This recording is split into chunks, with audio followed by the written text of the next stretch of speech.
贝索斯起死回生，与我对簿公堂。天王星的终极大杀器登场。boss， 今天咱们的订单量暴涨了3000%，销售额破了20亿，新增用户高达200万。如果真能保持这样的增长，我们真的能逆袭。这一步棋看来是走对了，继续挑拨卖家跟淘宝之间的关系，要给所有卖家一种三金为了虚名不择手段的感觉，甚至可以造谣三金贪污卖家的营业款，故意把好店判为售假店。明白，这招我熟。boss， 有个坏消息。三金又他妈搞什么鬼了？不是，是基金会那边的消息。贝索斯这才放下心来。基金会怎么了？新进的几个使徒跑去主神那告状，说咱们乐涛卖的假货太多了，打他们正品的生意都响了，要求主神施压把乐涛搞掉。真他妈扯淡！猪队友吗？就光认钱是吧？老子好不容易才见到了曙光，就为了他们自己损失的那点钱，居然要搞死老子！基金会内部不一直是这样吗？您又不是第一次见识了。这样的基金会真的能统一天下吗？ boss， 我们怎么回应？直接去找第一主神，整个基金会就他的大局观最强，知道孰轻孰重。很快半个月过去了，乐涛奇迹般的起死回生，被老板高兴极了。不过他不知道的是，三金比他还高兴。金总，乐涛目前已经收支平衡了，马上就要扭亏为盈，咱们不能再继续打假了。就算打假，也没必要这么狠吧？疯店还要假1赔3，这不是把卖家往对手那撵吗？现在乐涛那边靠着从咱这跑路的卖家，吃到了咱们35%的市场份额了，预计明年就能反超咱。不仅如此，乐涛的客户粘性、自有流量、快递都被全面带动，再这样下去，怕是养虎为患啊！金总收手吧，别再打了。是啊，再打下去我们就把自己打死了。电商法快要落地的消息，三金只告诉过马福报。现在我们不光要打假，还要加大宣传，要让消费者们知道我们淘宝都是真货，我们跟假货势不两立。这他妈来劝还不如不劝呢，越劝打得越狠啊！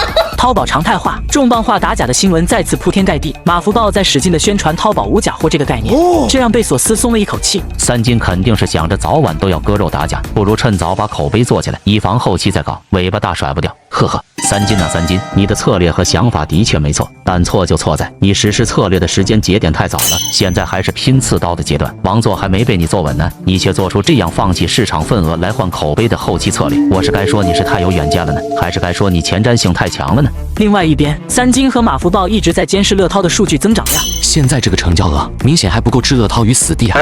老马，你觉得我们怎么才能在不动声色的同时加快乐涛订单的成交量呢？咱打假名单已经故意送了5份出去了，淘宝现在上下的查，恐怕都查不出100家卖假货的，而且再有动作的话，怕是就太明显了，会暴露意图。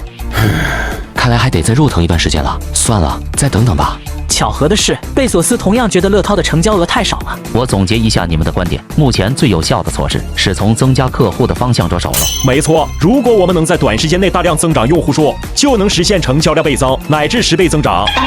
我想到了一个绝妙的办法，我们挖来的这些卖家本身自己是有很多老客户的，只要我们怂恿他们联合去投诉淘宝，让淘宝解封他们的 TT 号，把这些老客户给拉回来，那这个问题不就迎刃而解了？这办法好。嘿嘿，1万多人投诉，到时候咱们再炒作一下舆论，淘宝又得压力山大。立刻去联系卖家，帮助他们进行联名上诉。隔天，两人又在讨论如何能让乐涛快点做大做强的时候，何超琳拿着律师函走了进来。这个是乐涛那边1万名咱们扫地出门的卖家联名送来的律师函。别说1万了，就是100万我也不怕呀。封店的最终解释权在我这。他们不是要解封店铺，而是想要拿回他们的卖家 TT 号。呵呵，这恐怕又是贝索斯想出来的损招了，想要找回以前的客户资源。boss， 这不是坤基演了送枕头吗？咱给他解封就是了。解封是肯定要解封的，但不是现在，立刻发布一份声明，告诉他们淘宝卖家 TT 属于淘宝产品的一部分，并且这些卖家售假金额过大，对其 TT 封禁属于合法行为。这样说是不是太强硬了点？那群卖家本身就知道自己是卖假货的，不占理。万一咱们这么一说，他们放弃申诉了咋整？申诉的不是那1万人，而是藏在他们身后的贝索斯。我们的态度越是强硬，那贝索斯就越想要跟咱们对抗到底。小马呀，太容易到手的东西，人是不知道珍惜的。您的意思是让贝索斯费尽千辛万苦之后，再让他得到这些 TT 号？没错，律师函屁用没有，贝索斯肯定还有大招没出呢。等贝索斯开大了，咱们适当反击一下，然后再解封，这样也能让贝索斯放松警惕。好，那我马上让人去发公告。这么长时间，也该让贝老板赢一次了。另外那批卖家的 TT 号里多塞点水军进去，咱们帮贝老板刷点量。嘿嘿。致死量。当贝索斯看到淘宝的公告后，心中冷笑不已。3金这一手玩的的确溜，如果是普通卖家看到这个公告，肯定就心虚的不敢再有下一步动作了。可惜呀，站在这群人背后的是我。无论他3金给任何公司定制 TT， 最后为用户服务的永远是新讯集团，数据也是汇总在新讯服务器上的，怎么可能归淘宝管？3金就是吓唬这群不懂互联网的卖家。boss， 您觉得咱下一步该怎么办？打官司，直接对簿公堂，脱离3金的掌控范围。1万多卖家的联合控告，多大的公司也得考虑影响，尽量把事情压下来。没错，只要咱们赢了这场官司，以后再从淘宝挖人，那就方便多了，直接就能让那些卖家把客户拉到咱们这边来，去找商赢来，让他用天王星的关系运作一下。乐淘能不能超越淘宝，就看这一仗了。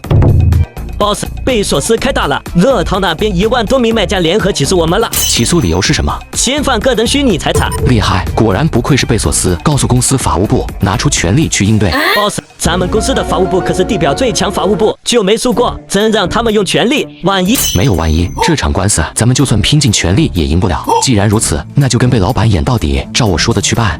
2家公司的风波成为了当天的头版头条。3天后，帝都人民法院正式开庭。我方认为，虚拟财产应当属于私人财产，理应受到法律保护。另外，被告说淘宝 TT 卖家版是由淘宝自行管理的，这纯属撒谎。2大地表最强的法务部整整互喷了5个小时，最终在所有人都精疲力尽的情况下，法官判决淘宝输掉了这场官司，解封乐淘1万多名卖家的 TT 号。不服判决，我还是要继续打这场官司。我就不信了，我们打假难道还错了吗？3金啊3金，你还是没看透，这根本不是打假不打假的问题，而是虚拟财产受不受法律保护的问题。当天夜里 ，TT 弹出了一段视频公告。大家好，我是新任资本的3金，相信大家都已经知道了今天官司的结果。目前我们已经恢复了所有被封禁的淘宝卖家的 TT 号，但我还是不服气，凭什么卖家获得赚了钱之后能够全身而退？我们平台方顶多只能封店，连封 TT 号都做不到。淘宝对不起各位正版买家，这一次我输给了假货卖家，但我保证以后这种现象绝对不会出现在淘宝了。坏了 ，boss， 怎么了？我本想借这次判决来偷换概念，大肆宣传，让3金臭名远扬的，但是我万万没想到，3金的应变能力居然如此之强，一个视频直接让舆论站在了他那边。这次舆论战，我们还没打就已经输了。是啊，一个年轻人审时度势的能力，居然比一些70、80岁的老怪物都强。